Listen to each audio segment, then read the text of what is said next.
Welcome to the Etiquette series. I know I haven't done one of these videos in a while, but we have a tournament coming up next month.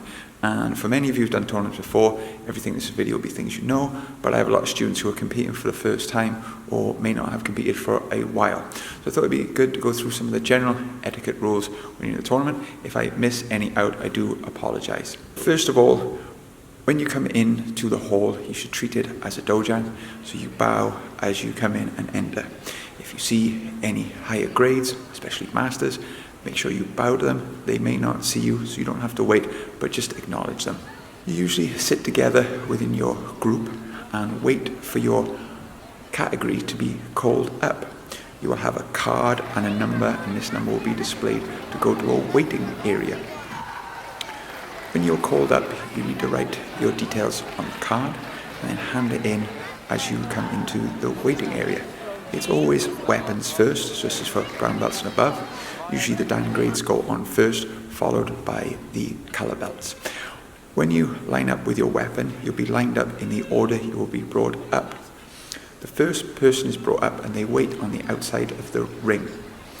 They stand with their staff to their right in a relaxed position with the staff pointing towards their toe.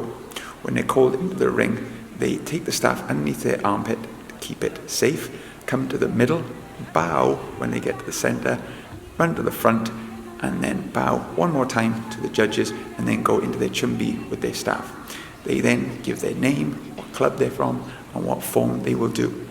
They then bow again, tuck the staff underneath their armpit, and walk backwards to perform their form.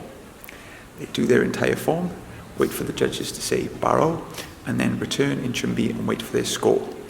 At this same time, the next person in line will be what's called on deck, waiting on the side.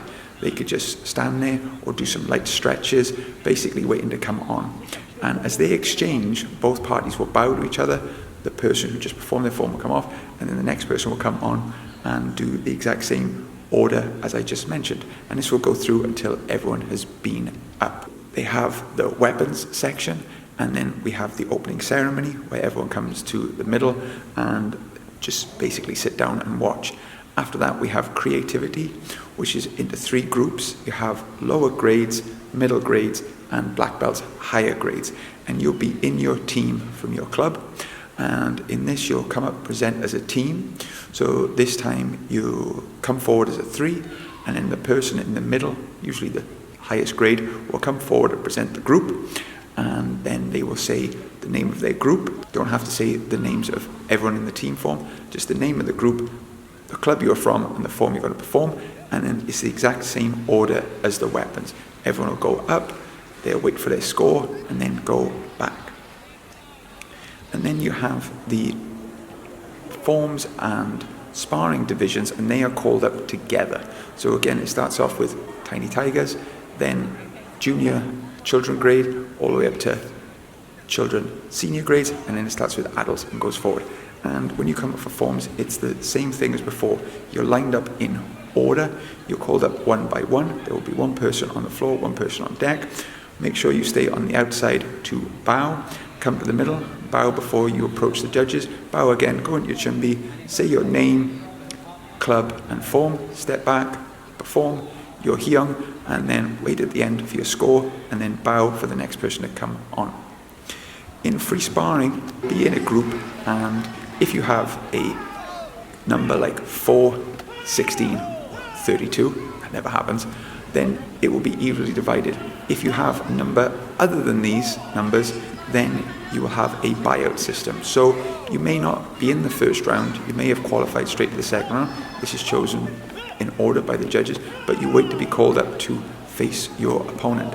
When you're called up, you will either go to the red or blue corner, and they will put a little tag in your back to make sure you're sparring the correct person on the right side. You should not enter the ring until the center judge calls you to the middle.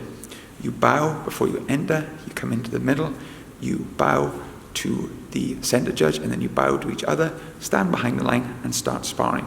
Now, I'm not going to go into the rules of sparring, but just to say that your etiquette should be that of tang soo. You should not be trying to hurt your partner or be disrespectful to your partner. If you win, this is fantastic, win with grace, and if you lose, also win with grace. Do not take off your sparring gear until you've been told, as you might have to fight out for third place. So please pay attention and go forward. Thank you very much for watching this video on the etiquette of the tournament. I hope it helps your experience. The main thing is to have fun and make friends. And again, the idea is to always show the same respect that you do in class. Thanks.